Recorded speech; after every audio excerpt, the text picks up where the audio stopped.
Welcome, everyone. Thanks for tuning into another one here on the Coach's Desk. We appreciate you being here, right? So let's get into this one real quick. But before I do that, please remember to like, share, and subscribe to the channel. So, world-renowned coach Glen Mills is still festering thoughts of the what you call a below par expectation from the team over there in Paris. Yes, Glen Mills still has it on his mind because what he's talking about right now is sending a very strong message to the J3s, that's the Jamaica Administrative Athletics Association, because he believes that if they don't put things in place, there's going to be a significant decline where track and field is concerned in Jamaica. And that is going to be bad. That is going to be audacious, if you ask me, for Jamaica, one of the top sprinting nation, one of the top track nation, to go down the drain like garbage. Yes, indeed. So Glen Mills is pretty much saying that if they don't do something, there's going to be a huge decline. You know, it was a below par expectation. We got 6 medals, and a lot of persons are saying that it is below standard, below what Jamaica is capable of doing. Of course, it is, but owing to the fact that we had a lot of injuries was also one of the things that contributed to some of these demise, you'd say, where that is concerned. We also talk about the field events. Those guys really showed up, and we have to commend them on those awesome job that they did. You know what I mean? They excelled. They won medals. They won the gold medal in record-breaking form. So it was very, very good for them to, you know, do what they did and kind of spare us the blushes, definitely. But I mean, Glen Mills is pretty much saying, you know, we have to pay attention to what happened in Paris, you know. Seeing? He's saying that if we don't pay attention, we will be in problems.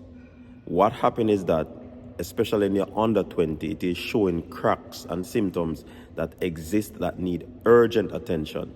Right? If you did not intend for to fall into the quagmire that West Indies cricket has gotten itself into, he said that was at a UAE-led symposium. So Glen Mills saying that, listen, he said that quagmire that the West Indies cricket team went through or is through, listen, we don't want that to happen to track and field. So obviously that is hurting Glen Mills, you know. Really and truly what happened in Paris hurt Glen Mills now, because if he still harbors the thought of what transpired at a symposium, he's still speaking about it, then definitely it is something that he certainly has in the back of his mind. Glen Mills went on further to say, I remember as a youngster when I used to listen to cricket, it was as if West Indies was unbeatable in any form of the sport, and they had tremendously long reign. But I don't think any attention was being, you know, paid to the weaknesses of what was needed for the continuity to perform at a high level. He noted, right? He's concerned about that a comprehensive review hasn't been done by the J3s where the track and field is concerned. Yeah, man, a big postmortem should have been done, you know. You know, you have to do the checks and balances to ensure that, hey, we should not allow this to happen. I bet you if you talk to the J3s, though, they will tell you that they would have done something, yeah? And they might, but is it comprehensive as what Glen Mills is saying? He went on to say that I have not heard any attempt to have a commission of inquiry. Very interesting. Or whatever you want to call it, into what were the problems that caused such a dramatic drop in our medal earnings. You know what I mean? The standard that we have been able to maintain for several decades means this sudden drop requires attention, according to Glen Mills. And he pointed out that if we listen to Stephen Francis, myself, and a number of players in the game, we have been pointing out and crying out for things to be attended to. That is what Glen Mills is saying, you know. But it has been falling on deaf ears, especially a couple of interviews I've listened to with Stephen Francis. A number of things he pointed out years ago is now coming to affect us significantly. And listen, J3s, they have to get on board right away. An election is coming up, What will they do before that election? Will there be someone that is going to challenge them in that election to ensure that they do what they have to do, or they are ousted, if you know what I mean? You understand?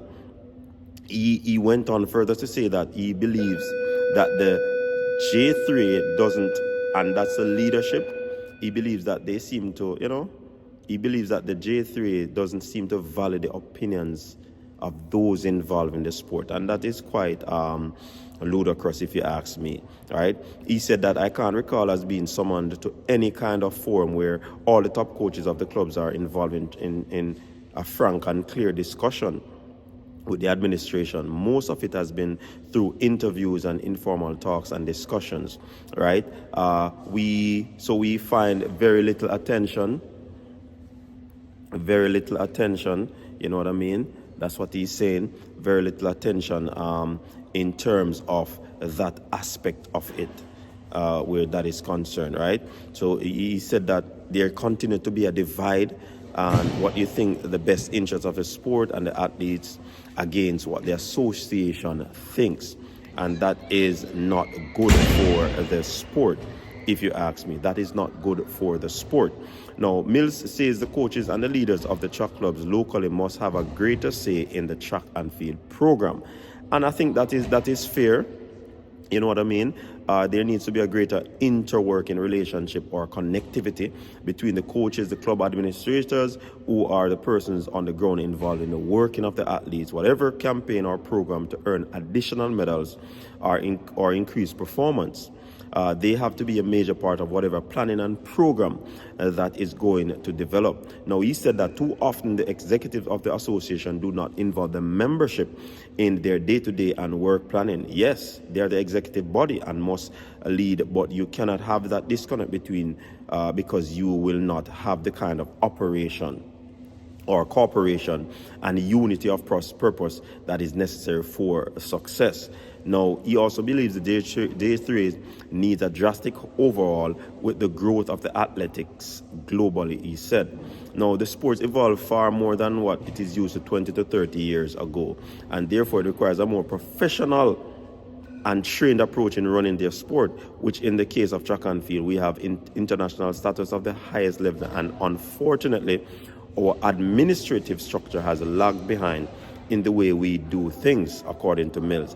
He finally said that we need to have the administration look at itself, probably do an administrative audit, and if there's such a thing, to identify what are the problems that exist and how are we going to tackle them, because we cannot continue going into the world competitions and compete and expect to be get the kind of results that we need if we do not correct our approach. And that is very telling from Glen Mills. That indicates that, hey, this man still have things in his chest. And I mean, who wouldn't have something like that in their mind? In a lot of discussion with track and field enthusiasts, this still lingers. The whatever happens in Paris still lingers. People are still having the conversation where it is concerned. So I certainly believe, folks, that, I mean, things need to be done to sort this out. Glen Mills is right. We need an audit, an inquiry. I mean, probably Sir P need to do an investigation in what is happening at the J3s or where the track and field is concerned. But that is probably above my pay grade. What do you think, people? Drop your comment in the comment section. Until next time, stay safe. Peace out.